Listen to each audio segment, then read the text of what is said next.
Step 1 foot on my property again and we'll drag you out.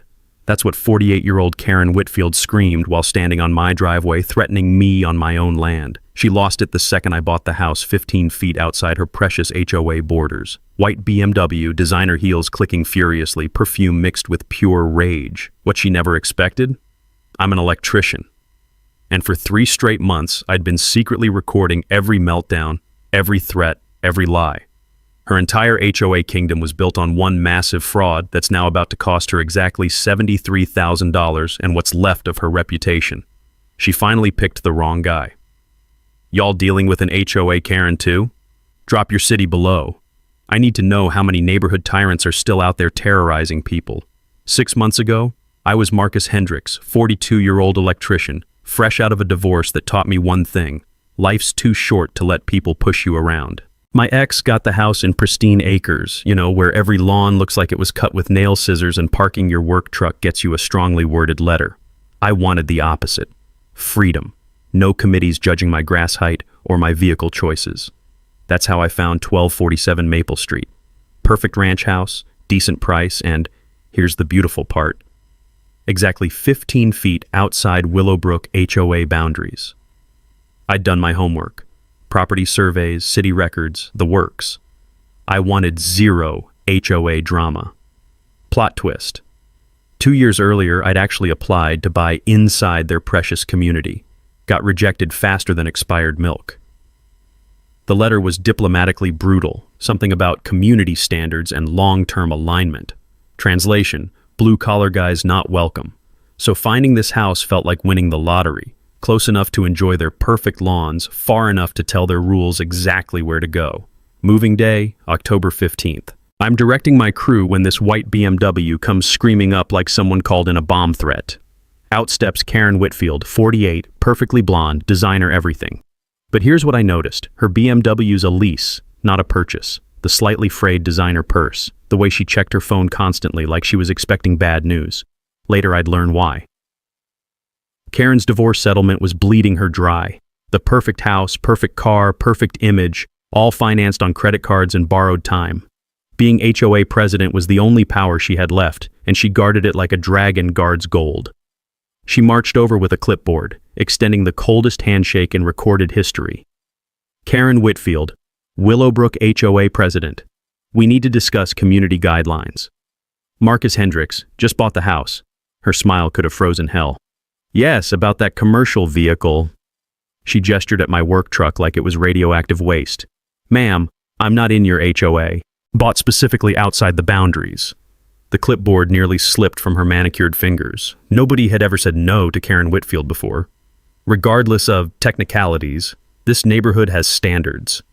I could smell her desperation mixed with expensive perfume, floral scent trying to mask pure panic. The moving guys stopped working to watch this soap opera unfold. It's my truck, my property, perfectly legal. We'll see about that. She clicked back to her BMW, already dialing.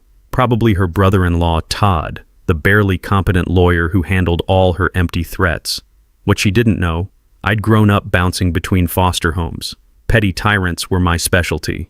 I'd been dealing with people drunk on tiny amounts of power my whole life. My strategy was always the same. Smile, document everything, let them destroy themselves. As Karen speed-dialed her way to war, I waved at Jerry Martinez across the street. Retired cop, 68, mowing his lawn with the precision of a man who'd spent 40 years dealing with actual criminals. He gave me a subtle nod that said, "Good luck, buddy." Next door lived Bob and Linda Kowalski. Bob worked construction. Linda was Karen's reluctant lieutenant, the kind of person who follows bullies because it's easier than fighting them. Their matching nervous waves told me everything. This neighborhood lived in fear of one woman, the smell of fresh-cut grass mixed with diesel exhaust as my moving truck pulled away. Karen was still in her BMW, gesturing angrily into her phone. Jerry finished his lawn and headed inside, but not before catching my eye and tapping his security camera. Message received. I wasn't alone in this. That first day, Karen made 3 phone calls, filed 1 city complaint, and took 47 photos of my truck from different angles. I counted. What she didn't count on was that I'd been taking photos of her taking photos. Game on.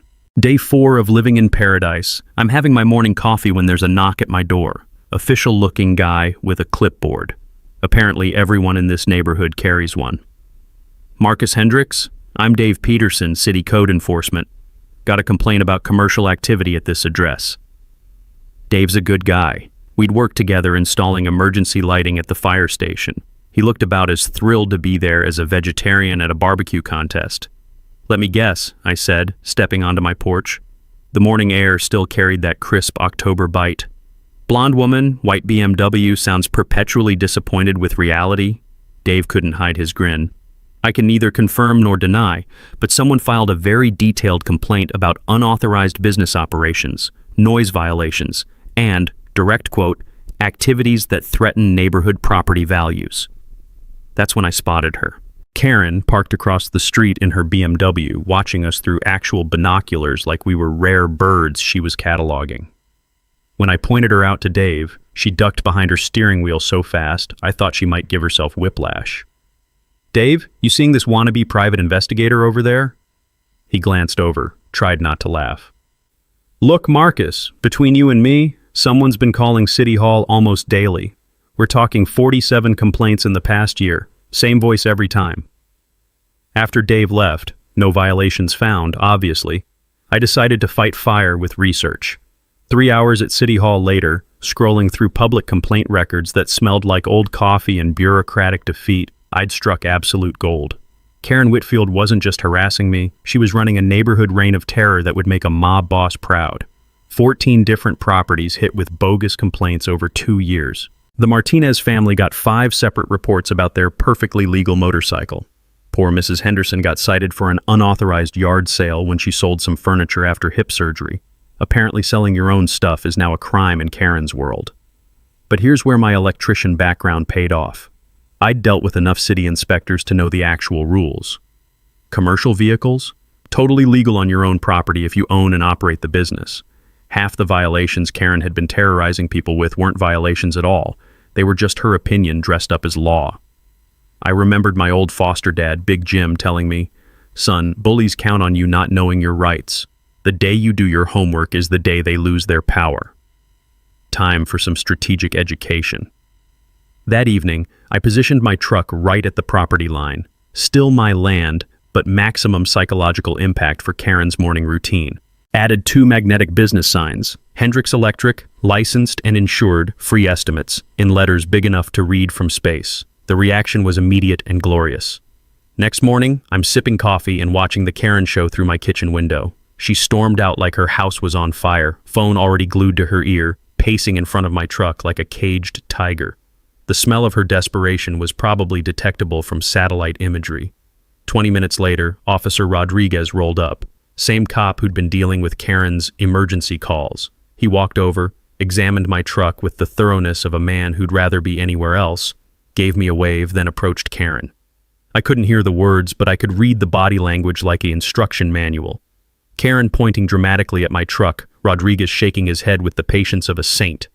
Karen's voice rising to frequencies only dolphins could appreciate.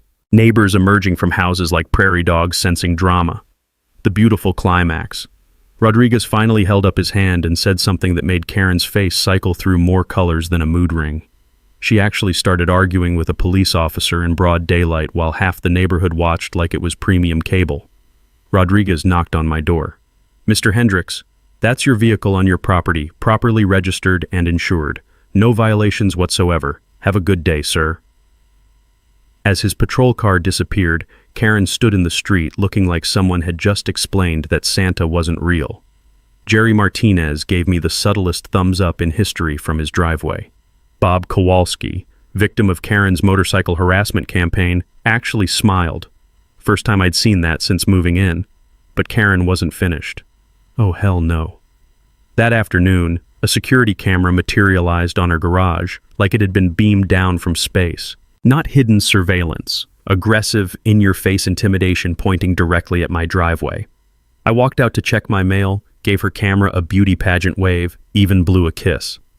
2 days later, certified mail. Legal-looking envelope with Willowbrook HOA letterhead, delivered with the drama of a mob ultimatum. I held it up toward her camera before opening it, just so she'd know her scare tactics weren't working.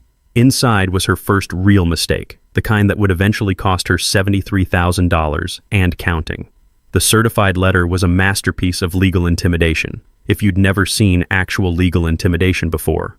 "Cease and desist demand" screamed from the letterhead in bold letters that probably cost extra. Below that, a signature from Todd Whitfield, attorney at law, Karen's brother-in-law, the kind of lawyer who probably advertises on bus benches. The letter claimed my property created a significant nuisance affecting HOA property values, demanded immediate removal of my truck, cessation of all commercial activities, and payment of a $500 consultation fee for their legal expertise. I'd seen more convincing legal documents written in crayon. But here's the thing about growing up in foster care. You learn to smell bullshit from 3 counties away. This letter reeked of desperation masquerading as authority. The language was intimidating if you didn't know better, but it had more holes than a screen door. First red flag, Todd Whitfield's address. I Googled him during my lunch break, sitting in my truck outside a job site that smelled like sawdust and possibility. His practice was personal injury and divorce law, not exactly HOA enforcement territory. Second red flag, he'd been reprimanded by the state bar in 2019 for frivolous legal threats. Third red flag, his office was in a strip mall between a nail salon and a place that fixed broken cell phone screens. I called my divorce attorney, Sarah Jules. If you're going to play legal games with an electrician who's already been through one court battle, you better bring better ammunition than discount legal threats. "Marcus, this letter is complete garbage," Sarah laughed after I read it to her. "They're hoping you'll be intimidated enough to comply without actually checking if they have any legal standing." Which they don't. Which they absolutely don't. You want to respond? It'll cost you $300, but the psychological impact will be worth every penny. Sarah's response letter was a thing of beauty, professional, precise, and sharp enough to perform surgery. She demanded proof of property damage, threatened sanctions for frivolous claims, included a survey map proving my property boundaries, and finished with language that basically said, "Bring it or shut up," in the most lawyerly way possible. We sent it certified mail with copies to the City Council and Better Business Bureau. Maximum embarrassment, minimum effort. Karen's reaction was immediate and spectacular. The next morning, I'm installing a ceiling fan for Mrs. Rodriguez 3 blocks over when my phone starts buzzing. Jerry Martinez texting me. "Emergency HOA meeting called. Karen's lost it." Bob Kowalski had been recording HOA meetings on his phone for months. Insurance against Karen's selective memory about what had actually been discussed. This recording was pure gold. Karen's voice high and strained. "This man is threatening our entire community. We need to assess a special fee to fund legal action." A board member, Linda Kowalski, Bob's wife, still trapped in Karen's orbit. "How much are we talking about?" "Whatever it takes. 10,000, 20,000, this is war." Frank Morrison, the treasurer, sounded like he was developing an ulcer. "Karen, we can't just impose random fees. There are procedures."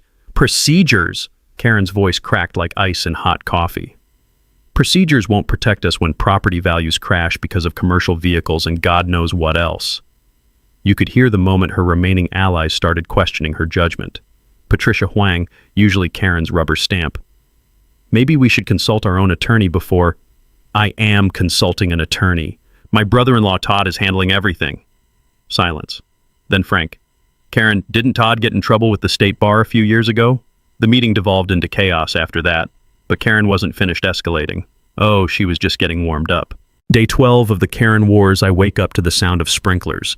Not unusual, except these sprinklers were hitting my driveway at 6 in the morning, soaking the exact spot where I parked my truck. I walked outside in my robe and slippers, feeling the cold spray misting across my ankles, and watched Karen's sprinkler system perform its magical malfunction. The heads were angled perfectly to target my property, a feat of precision that would have impressed NASA engineers. Karen stood in her kitchen window, coffee mug in hand, watching me like I was the evening entertainment. This wasn't a malfunction, this was psychological warfare with a sprinkler system. The pattern continued for a week. Every morning at exactly 6 a.m., the sprinklers would accidentally spray my driveway for 15 minutes.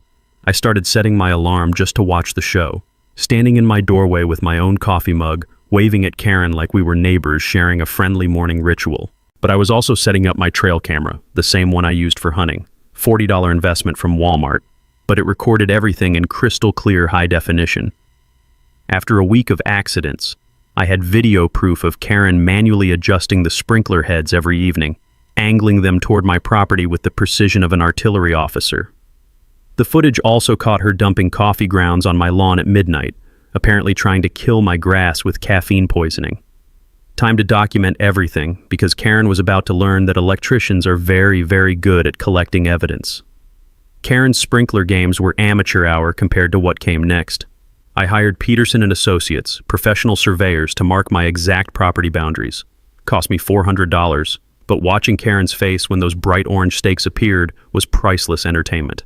The surveyor, a methodical guy named Mike who smelled like coffee and competence, spent 3 hours measuring, calculating, and placing markers. When he finished, I had a perfectly defined property line marked with stakes that screamed, "This is where your authority ends." Karen emerged from her house like a vampire reacting to sunlight.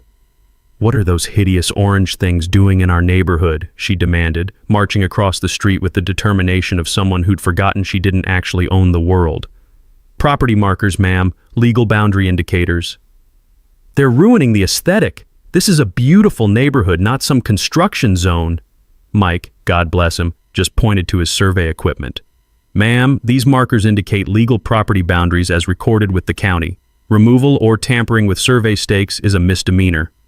Karen's face cycled through emotions like a slot machine. Confusion, anger, realization, then a shade of red I'd previously only seen in medical textbooks. The real kicker? Mike's survey revealed that Karen's precious decorative flower bed, the one with the imported tulips and the little white fence, extended 3 feet onto my property. 3 whole feet of illegal landscaping that she'd probably been maintaining for years. That night, the orange stakes mysteriously disappeared. I woke up to find my property line unmarked again, like some fairy tale curse had erased all evidence of boundaries. But Karen had underestimated 2 things. 1, I'd paid for permanent concrete markers as backup, and 2, Jerry Martinez's security camera had a perfect view of my property line. The footage was beautiful. Karen, at 2:47 a.m., wearing a bathrobe and garden gloves, pulling up survey stakes like she was harvesting some kind of midnight crop. She struggled with each one, cursing under her breath, words that would have made a construction worker blush. I replaced the stakes with concrete property markers, professional grade, set in cement, designed to outlast nuclear winter. Karen couldn't dig these up with a backhoe. Her response escalated to levels that would have impressed military strategists. 2 days later, she showed up with a shovel, actually attempting to excavate concrete markers in broad daylight. Jerry's camera caught the whole performance, a middle-aged woman in designer workout clothes, attacking survey markers like they'd insulted her mother. The footage went straight to my growing evidence file, right next to the sprinkler videos and the threatening letter from Discount Legal Todd. But Karen's masterpiece was yet to come. I announced my intention to build a fence. Perfectly legal, entirely on my property, 6 feet of privacy-creating, Karen-blocking paradise. I filed the permit application at City Hall during my lunch break, making sure to smile and wave when I spotted Karen there picking up HOA-related paperwork. Her meltdown in the permit office could probably be heard in 3 counties. "A fence?" she shrieked at the poor city clerk, who looked like she was reconsidering her career choices. "A fence will destroy our open neighborhood concept. Property values will plummet." The clerk, a patient woman named Martha who'd probably dealt with every type of crazy in her 20-year career, calmly explained that property owners had the right to build fences on their own land, subject only to height and setback requirements. Karen demanded to speak to the supervisor, then the building inspector, then the mayor's office. Each conversation ended the same way. "Ma'am, he has the right to build a fence." Todd Whitfield, Discount Legal himself, even made an appearance, looking like he'd rather be anywhere else in the universe. After 15 minutes of consulting actual city ordinances, he admitted there was no legal way to prevent my fence construction. I decided to have some psychological fun with the process.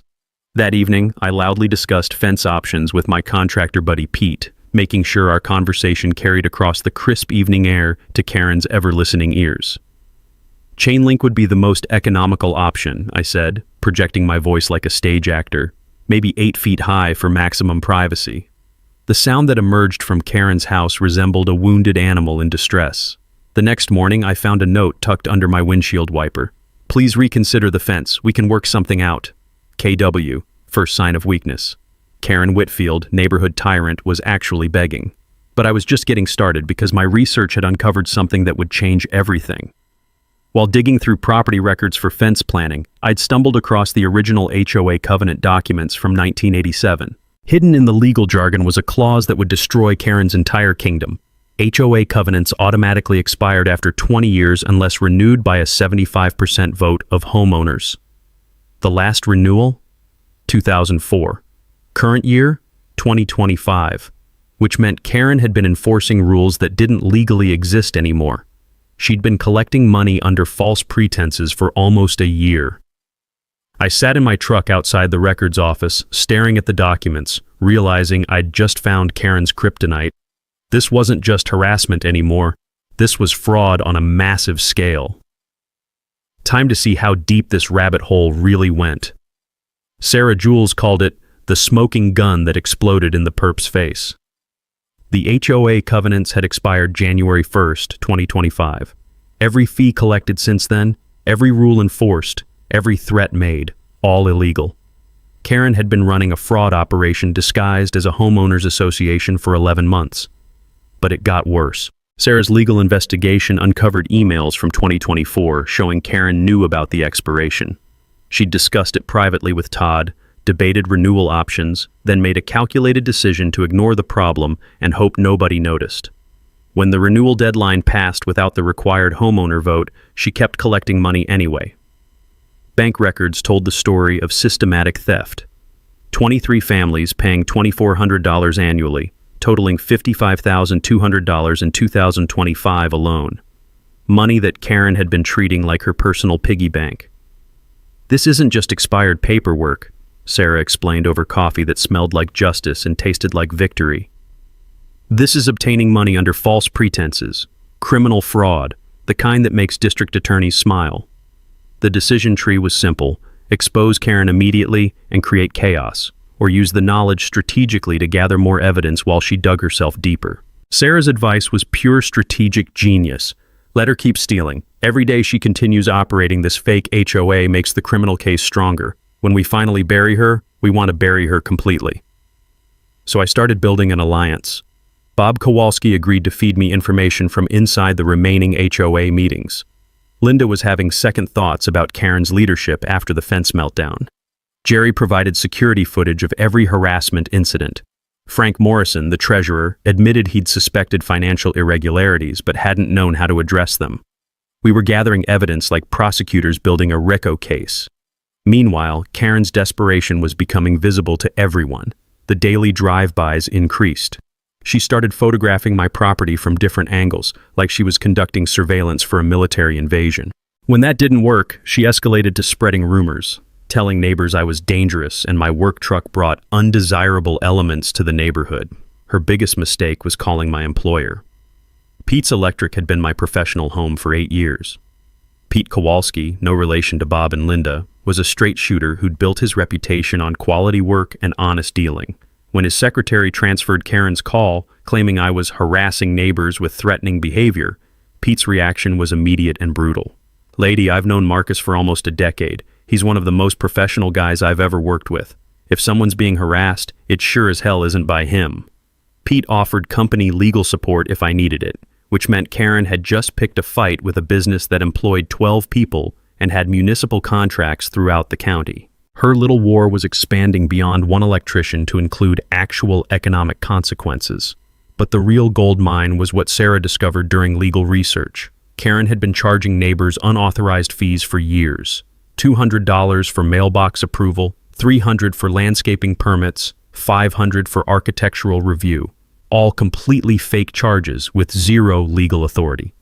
The total fraud stretched back 3 years and exceeded $73,000. Every fake fee, every illegal charge, every bogus fine was documented in Karen's own meticulous records. She'd kept spreadsheets of her theft like an accountant tracking legitimate business income. My evidence mountain included video recordings of harassment, audio of illegal threats, financial records of unauthorized charges, witness statements from terrorized neighbors, and legal proof that the organization she claimed to represent hadn't existed legally for almost a year. Karen's ego would be her downfall. She couldn't resist public confrontation, couldn't back down from a fight, couldn't admit she might be wrong about anything. The monthly city council meeting was approaching. where Karen always appeared to complain about municipal code enforcement. Perfect venue for maximum public humiliation. Time to set the trap. The team assembled like something out of a heist movie, except instead of stealing diamonds, we were planning to steal a tyrant's kingdom. Sarah Jules mapped the legal strategy with the precision of a surgeon planning heart surgery. Civil fraud case with potential for punitive damages, criminal referral for theft and obtaining money under false pretenses, class action lawsuit representing all 23 HOA families as victims. The legal framework would crush Karen from every possible angle. Jerry Martinez provided tactical support, sharing security footage from multiple angles and connecting me with Officer Rodriguez for official police documentation. Turns out Jerry had been quietly collecting evidence of Karen's harassment for 2 years, waiting for someone brave enough to fight back. Bob Kowalski became my inside informant, recording every HOA meeting and providing financial documents that Frank Morrison was secretly copying. Linda was slowly breaking free from Karen's control, gathering testimonies from neighbors who'd been too scared to speak up before. The Henderson family drove back from their new town specifically to testify about the harassment that forced them to sell their house. Elderly couple, married 52 years, driven from their home by one woman's power trip. Their story would destroy Karen in court. I installed a professional security system that made Karen's amateur surveillance look like a child's toy. 4 cameras with 4K resolution, night vision capability, cloud storage that automatically backed up everything. The system cost me $1,500 but would provide evidence that no lawyer could dispute. Every interaction with Karen was now documented from multiple angles with crystal clear audio. Trail cameras captured her midnight vandalism attempts. Ring doorbell footage showed her trespassing. Even my truck's dash cam recorded her drive-by harassment sessions. Sarah subpoenaed HOA bank records through civil discovery, revealing the full scope of Karen's financial crimes. $73,000 diverted over 3 years. BMW lease payments, personal landscaping, vacation expenses, even Todd's legal fees, all paid with stolen HOA money. The community outreach exceeded my wildest expectations. My private Facebook group, Willowbrook Residents for Truth, gained 18 of 23 HOA families within 48 hours. Neighbors started sharing their Karen horror stories, illegal fines, forced modifications, harassment campaigns that had been terrorizing the community for years. Bob's recordings of Karen's unhinged meeting rants went viral within the group. Her voice, high and strained, declaring war on anyone who questioned her authority. The recordings revealed a pattern of escalating mental instability that would be devastating in court. Local news reporter Jessica Wang had been investigating HOA corruption stories across the county. Jerry's connection from his police days led to an introduction, and Jessica immediately recognized the David versus Goliath potential. Professional media coverage would ensure Karen's downfall became public record. The venue selection was perfect. Monthly city council meetings were public, recorded, broadcast on local access television. Karen attended religiously to complain about municipal code enforcement, making her a known quantity to the mayor and council members. March 15th meeting included citizen concerns, ideal timing for maximum impact. I prepared like I was defending my master's thesis. Professional audio recording equipment for crystal clear evidence, multiple camera angles from friends' phones, live streaming setup for real-time community viewing on Facebook, digital evidence packets with QR codes linking to cloud-stored proof. The psychological preparation was crucial.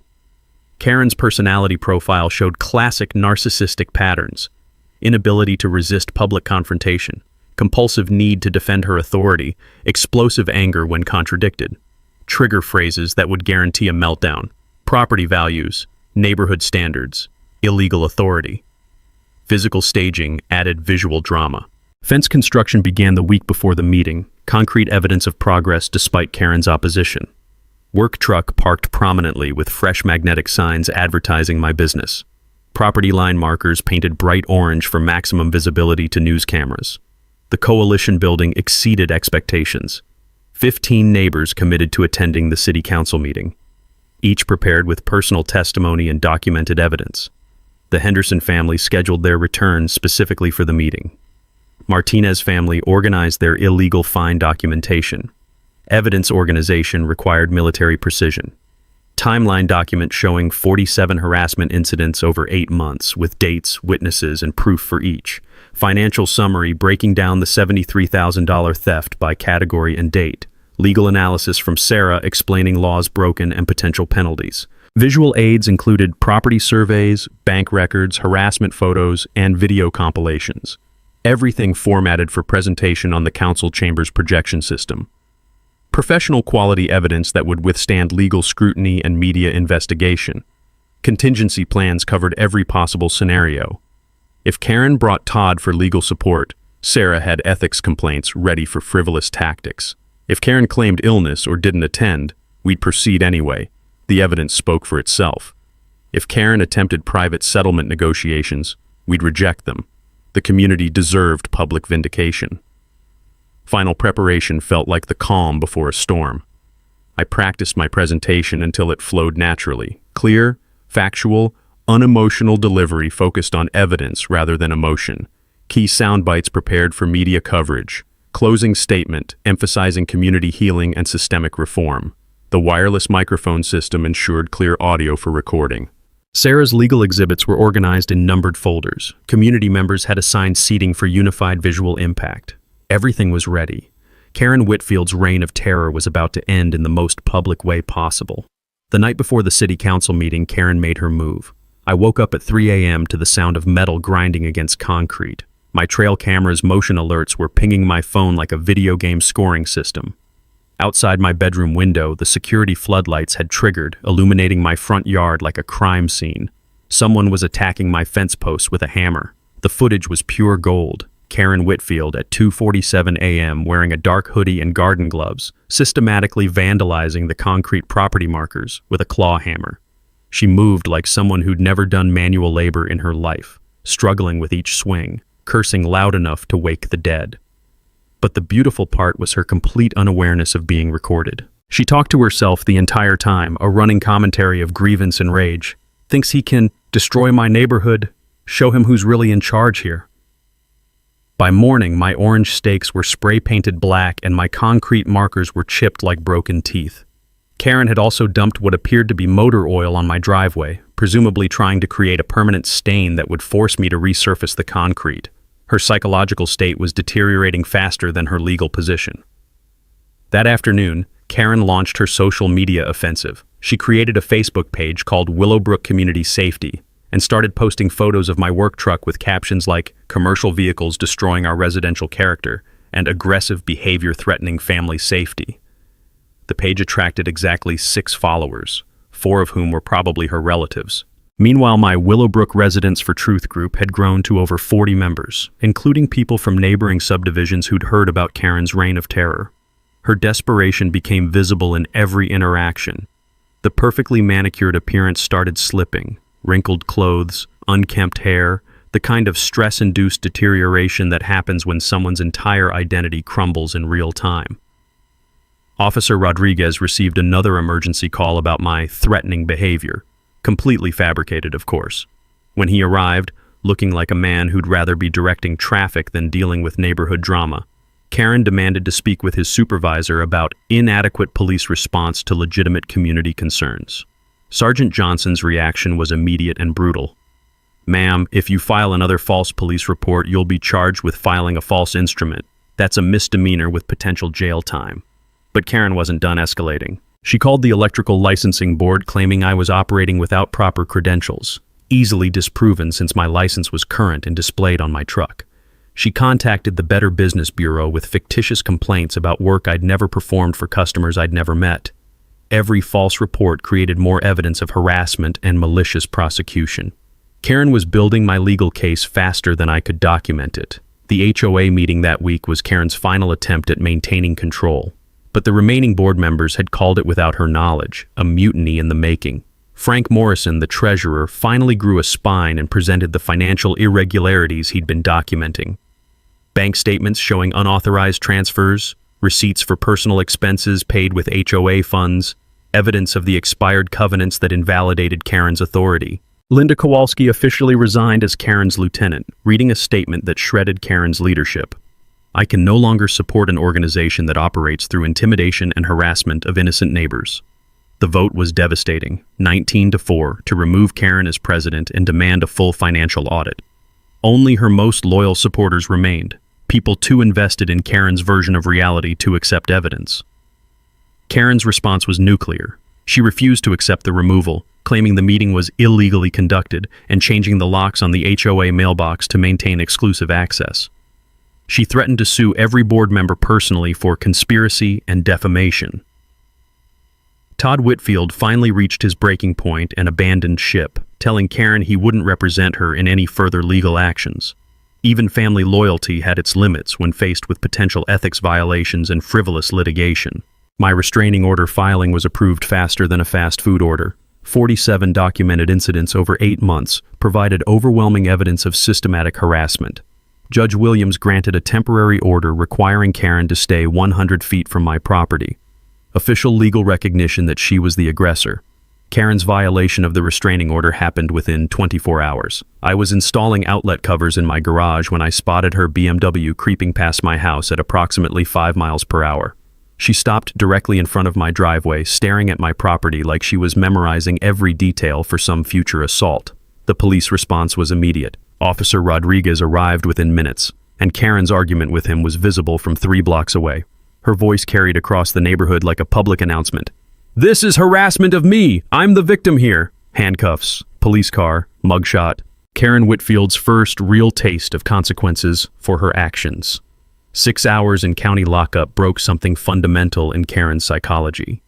The woman who'd terrorized an entire neighborhood with impunity finally faced a system she couldn't manipulate or intimidate. But instead of accepting reality, Karen doubled down on delusion, convinced that everyone else was conspiring against her righteous cause. The city council meeting was tomorrow. Karen's empire was about to collapse in the most public way imaginable. City council meeting day arrived like Christmas morning for someone who'd been very, very good all year. I woke at 5 a.m., not from nervousness, but from anticipation. 8 months of documentation, harassment, and legal preparation were about to pay off in the most public way possible. The smell of fresh coffee mixed with the crisp March air as I reviewed my presentation one final time. Karen was already losing it before the meeting even started. Jerry spotted her at 6 a.m. driving past my house in clear violation of her restraining order, phone pressed to her ear like she was coordinating some last-minute legal strategy. Instead of calling police immediately, we decided to let her dig the hole deeper. Every violation would strengthen the criminal case. She arrived at City Hall 2 hours early, clutching a folder thick enough to contain the entire federal tax code. Her appearance was alarming. Wrinkled clothes that suggested she'd slept in them, hair that looked like she'd styled it with a blender, the kind of desperate energy that makes bystanders step away instinctively. Karen attempted to ambush Mayor Williams with a private meeting, cornering him in the parking lot with wild claims about dangerous individuals threatening community safety and criminal conspiracies destroying property values. The mayor, a patient man who dealt with every type of municipal crazy in his 15-year tenure, politely declined private discussions and suggested all concerns be addressed during public comment. Jessica Wang arrived with her camera crew, immediately recognizing the David versus Goliath potential of the story. Bob's recordings of Karen's unhinged HOA meetings had provided perfect background material for her investigation into HOA corruption across the county. The community mobilization exceeded expectations. 23 neighbors showed up in a coordinated show of support, including the Henderson family who'd driven 2 hours specifically to testify about their forced relocation. Each person carried documentation of Karen's harassment, illegal fines, bogus citations, threatening letters, photographic evidence of property damage. The lobby scene was pure theater. Karen paced like a caged animal while my supporters sat calmly, organizing evidence and preparing testimony. She kept approaching different people, trying to engage in arguments that everyone ignored with the dignity of adults dealing with a toddler's tantrum.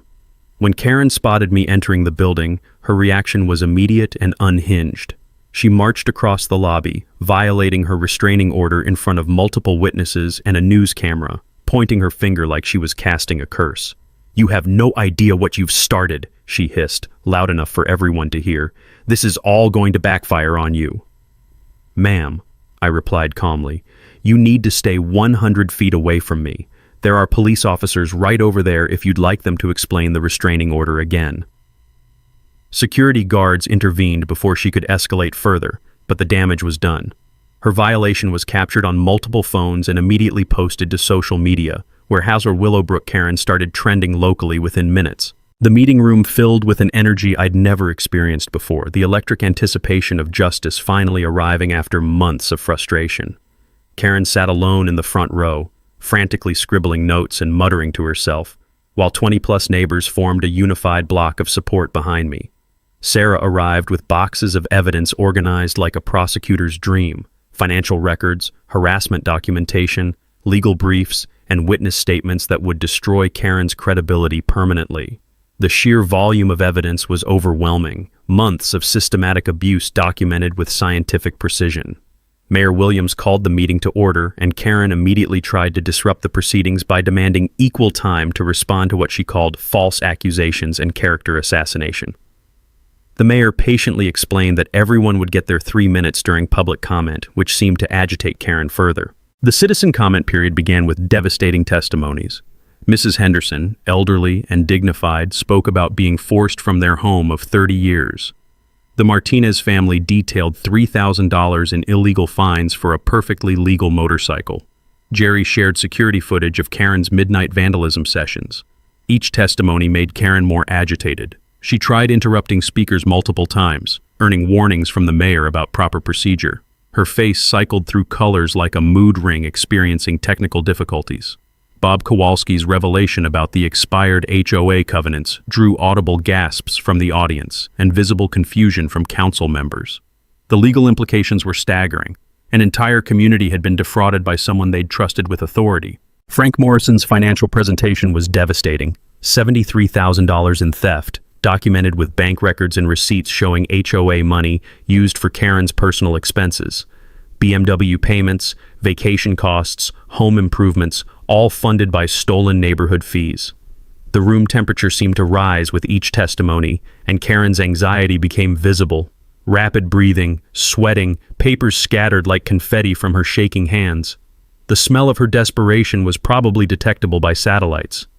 When Mayor Williams called Marcus Hendricks for the final presentation, Karen half stood from her chair, mouth open like she was about to scream an objection. The moment of truth had arrived. 8 months of documentation, harassment, and legal preparation were about to explode in Karen's face like a legal nuclear weapon. Time to end this. Thank you, Mayor Williams and council members, I began, stepping to the podium with the calm confidence of someone holding a royal flush. The room fell silent except for the sound of Karen's rapid breathing and the gentle hum of Jessica Wang's camera capturing everything for posterity. 8 months ago, I bought 1247 Maple Street specifically because it was outside the Willowbrook HOA boundaries. I clicked my presentation remote, displaying the property survey on the large screen. I researched carefully because I'd heard about problems with their leadership. Karen shot up like a rocket. "That's defamation. Mayor, you can't let him—" "Ma'am, sit down or you'll be removed," Mayor Williams said with the authority of someone who'd refereed 1,000 neighborhood disputes. "What I discovered," I continued, advancing to the next slide, "is that the Willowbrook HOA has been operating under false pretenses for almost a year." The room buzzed with murmurs. Karen's face drained of color like someone had pulled a plug. I displayed the original 1987 covenant documents with the expiration clause highlighted in yellow. These covenants automatically expired on January 1st, 2025, yet Mrs. Whitfield continued collecting $2,400 annual fees from 23 families. The gasps from the audience were audible. Council members leaned forward in their chairs. Karen looked like she was about to either faint or explode. "Those documents are fake," Karen shrieked, rushing toward the podium before security guards intercepted her. "He's lying. He's destroying our community with lies." "Ma'am, return to your seat immediately," the mayor commanded. Sarah handed me the bank records exhibit. These bank statements show $73,000 diverted from HOA accounts for personal use over 3 years. I clicked through specific examples: BMW lease payments, vacation expenses, personal landscaping, even legal fees for harassment campaigns. Each slide hit Karen like a physical blow. "Those are private records. How dare you invade my privacy?" Karen's voice cracked with desperation. "Here's video evidence of systematic harassment and property destruction." The large screen filled with compilation footage. Karen trespassing at 2 a.m. with a hammer, vandalizing property markers, dumping substances on my driveway, manually adjusting sprinklers to target my property. The The clearest footage showed Karen attacking concrete property markers while cursing loud enough to wake the neighborhood.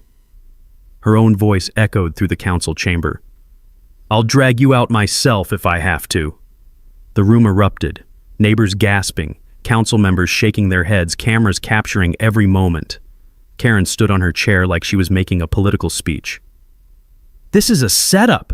You're all conspiring against me." She pointed wildly at the audience. "I protected your property values for years. I sacrificed everything for this neighborhood." Security guards approached as Karen swung her purse defensively. "Without me, this place would be full of commercial trucks and criminals." "Mrs. Whitfield," I said calmly into the microphone, "I'm filing criminal complaints for theft, fraud, and systematic harassment." Sarah approached the podium. "Our civil lawsuit seeks full restitution plus punitive damages. This pattern of behavior violates Federal Fair Housing Act protections." Karen collapsed into her seat like a deflated balloon. "You can't. I was protecting everyone.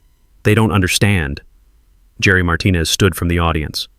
"Mr. Mayor, we demand a full criminal investigation into this fraud." Linda Kowalski. "I formally resign from any association with Karen Whitfield or her illegal activities." Bob Kowalski. "We want every stolen penny returned to the families she robbed." The Henderson family. "We demand justice for being forced from our home by this woman's harassment." Karen staggered to the microphone, her voice barely functioning. "You don't understand what I've sacrificed. My marriage, my money, my health, all for ungrateful people who don't appreciate anything." Her confession was being recorded by news cameras and live-streamed to hundreds of viewers. "Marcus is dangerous. He threatened me. He's been stalking me." I played the audio recording of Karen's original threat. "Step 1 foot on my property and we'll drag you out." Then her recorded claim, "He threatened me first." The contradiction was undeniable. Karen had just perjured herself in public, on camera, in front of elected officials. "Delete that recording. It's illegal." She lunged toward my phone, but security guards restrained her. Officer Rodriguez entered the chamber right on cue. "Karen Whitfield, you're under arrest for violation of restraining order, theft by deception, and obtaining money under false pretenses." "You can't arrest me. I run this community." Karen resisted as handcuffs clicked into place. Her perp walk was captured from multiple angles, dragging her feet, screaming about persecution, blaming everyone except herself. "This is all Marcus's fault. You'll all regret this. I was protecting property values." The chamber door closed behind her with finality that echoed like a gavel. Mayor Williams looked stunned. "Well, that was certainly unprecedented." The room erupted in applause. Neighbors hugging, crying, celebrating the end of 8 years of tyranny. Jessica Wang conducting interviews while her camera captured the emotional release of a community finally free from fear. "The City Council votes unanimously for full criminal investigation," the mayor announced. "HOA accounts will be frozen pending audit. Building permits for Mr. Tidaj Hendrix's fence are hereby approved." Justice had been served, filmed, and broadcast for the world to see. Karen's kingdom was officially dead. 6 months later, Willowbrook looks like a completely different neighborhood, and I mean that in the best possible way. The old HOA died with Karen's arrest, but something better rose from its ashes. We formed a voluntary neighborhood association with no mandatory fees, no architectural tyranny, just neighbors helping neighbors. Property values actually increased 15%. Turns out fear and harassment hurt communities more than work trucks and personal freedom ever could. In a twist that still makes me smile, the community elected me as the first neighborhood coordinator. The same guy Karen tried to run out of town became the person organizing block parties where her house used to cast shadows over everything. The legal resolution was everything Sarah promised, and more. Karen pleaded guilty to theft and fraud charges, receiving 18 months probation and ordered to pay $73,000 in restitution. The civil lawsuit settled for an additional $45,000 in damages, money that funded community improvements instead of BMW payments. Karen was forced to sell her house and move to a different state. Last I heard, she's renting a small apartment and working part-time retail. Her criminal record ensures she can never hold HOA office anywhere again, which probably prevents future neighborhood terrorism campaigns. The Neighborhood Unity Festival became our signature event, held annually on my front lawn, the same spot where Karen once screamed threats about dragging me away. This year we had over 60 families, including new residents specifically attracted by our drama-free community reputation. The smell of barbecue mixed with children's laughter, the sound of genuine community replacing the tension that used to hang over everything, like smog. The Henderson family moved back, buying a house just 2 streets over. Watching them settle into lawn chairs at the festival, finally able to enjoy their neighborhood without fear, was worth every hour of documentation and legal preparation. Mr. Henderson pulled me aside to say they never thought they'd feel safe in a community again.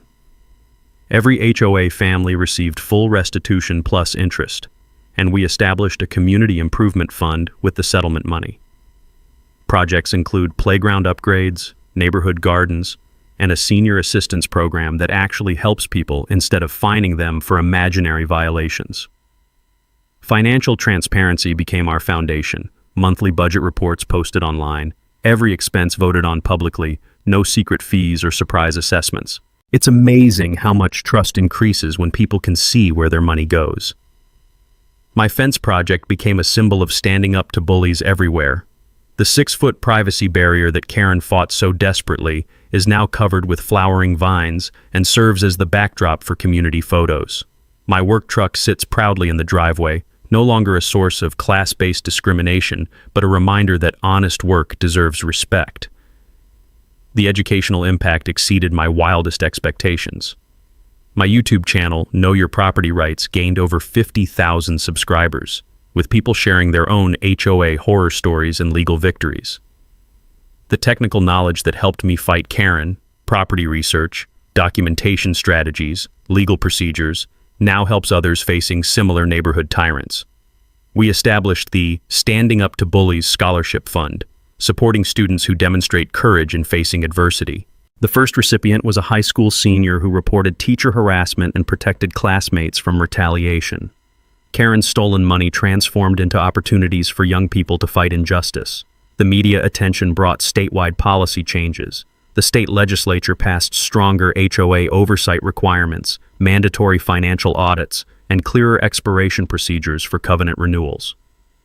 Karen's criminal behavior accidentally improved life for thousands of homeowners across the state. Jerry organized a neighborhood security initiative focused on helping elderly residents and preventing actual crime.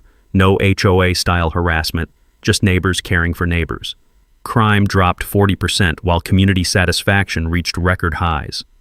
Local news reporter Jessica Wang won a regional journalism award for her coverage, and her documentary follow-up, How Communities Heal from HOA Abuse, brought national attention to neighborhood corruption issues. The house that started this war became a landmark of sorts, the Freedom House, where someone finally said no to petty tyranny and won. My garden now grows where Karen once dumped coffee grounds, proof that something beautiful can emerge from the worst situations. 1 year ago, someone threatened to drag me from my own property. Today, I can't imagine living anywhere else, surrounded by neighbors who've become genuine friends, united by shared struggle and victory. What's your HOA nightmare story? Drop it in the comments. You're not alone, and sometimes fighting back is the only way forward. Hit subscribe if you want more stories about underdogs beating corrupt systems, because there are plenty more Karens out there who need to learn that bullies only win when good people stay silent. Remember, sometimes the best response to a threat isn't backing down, it's standing up, speaking out, and building something better together.